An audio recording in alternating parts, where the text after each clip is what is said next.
Boa tarde, gente. Vamos lá para mais uma aula. A 23, se eu não me engano. Acho que é 23. A avaliação foi a 22, essa é a 23.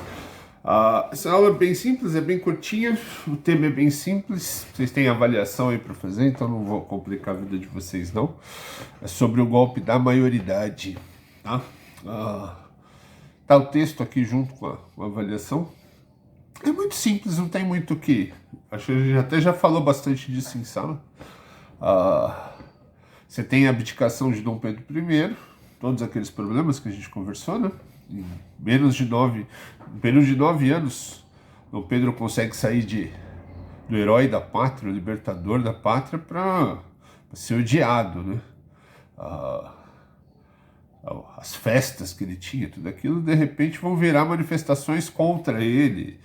Você vai ter rebeliões, revoltas no Brasil todo contra o governo de Dom Pedro I. Um governo que se inicia com uma aura, né, com uma imagem de libertador e que vai se mostrar autoritário. Nada do que havia sido prometido. E aí acaba resultando na abdicação de Dom Pedro em 1831, em nome de seu filho, Dom Pedro II, né? Uma criança, ali pelos seus 5 anos. E aí, Dom Pedro vai embora para Portugal.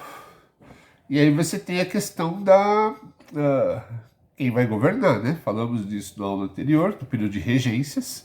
Enquanto Dom Pedro II ainda não tem a idade, não tem 18 anos, que é a idade mínima, a maioridade no Brasil, para assumir um cargo de imperador. E aí os regentes ficam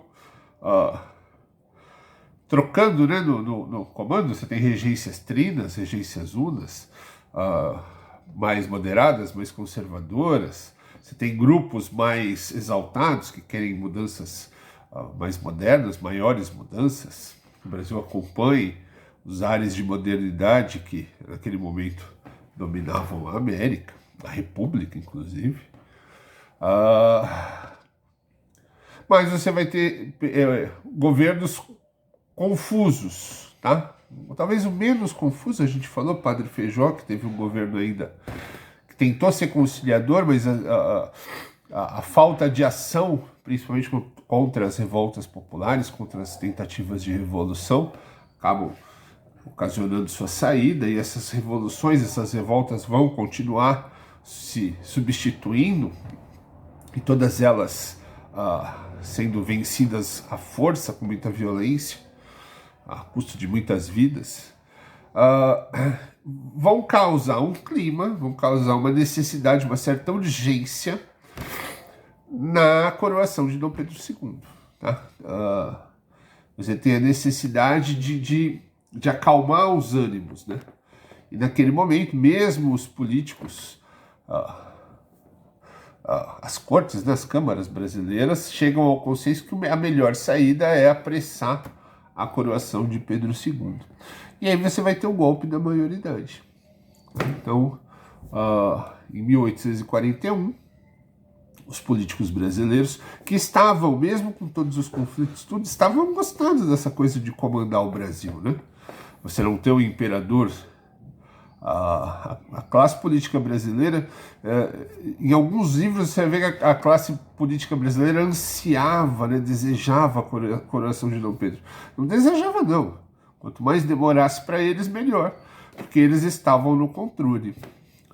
Mas a situação ela ficou tão caótica, tão confusa, os conflitos eram tamanhos, que a única saída para essa classe, até para se manter no poder, nunca se esqueçam de quem está no poder, a coisa que ele mais quer é se manter no poder. Tá? Não sejamos inocentes de acreditar que o pensamento das pessoas que estão no poder é ajudar quem não está, que deveria ser, né?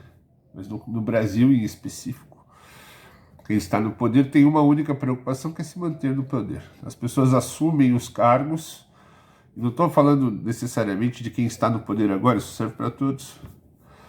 A pessoa é eleita para um cargo e ela já começa a pensar na reeleição dela. As ações que ela toma, quando toma alguma ação certa, não é pensando no resultado para a população, e sim no resultado para uma possível reeleição ou para a eleição de um aliado. Tá? Isso não é privilégio nosso aqui na atualidade. Isso aí já acontece desde muito tempo em todo o mundo. Mas no Brasil isso sempre foi muito evidente. Então,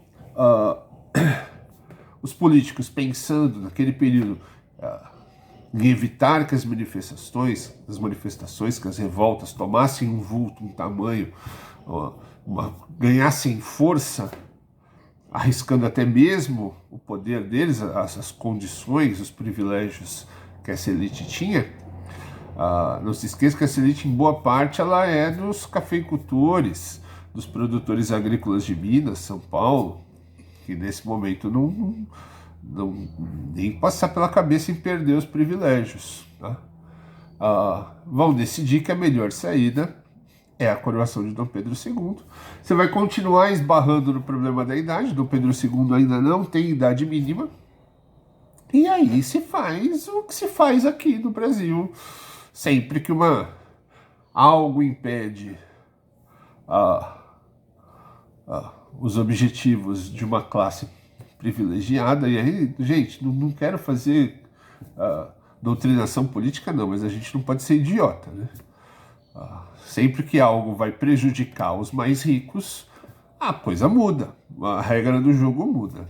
A regra do jogo, enquanto ela prejudica somente a gente, ela sempre é a mesma. Quando ela passa a prejudicar quem tem dinheiro, quem tem poder, a regra muda no meio do jogo. Sempre foi assim e é assim, não importa quem está no poder, não é isso. A regra do jogo ela é válida enquanto a gente só nós pobres estamos sendo prejudicados. Quando as classes com mais condição, os poderosos, vão ter prejuízo, a regra do jogo muda. Tá? Isso lá atrás é assim e provavelmente vai continuar sendo, não importa quem governe. Tá? Sempre funciona desse jeito. Vamos mudar a regra.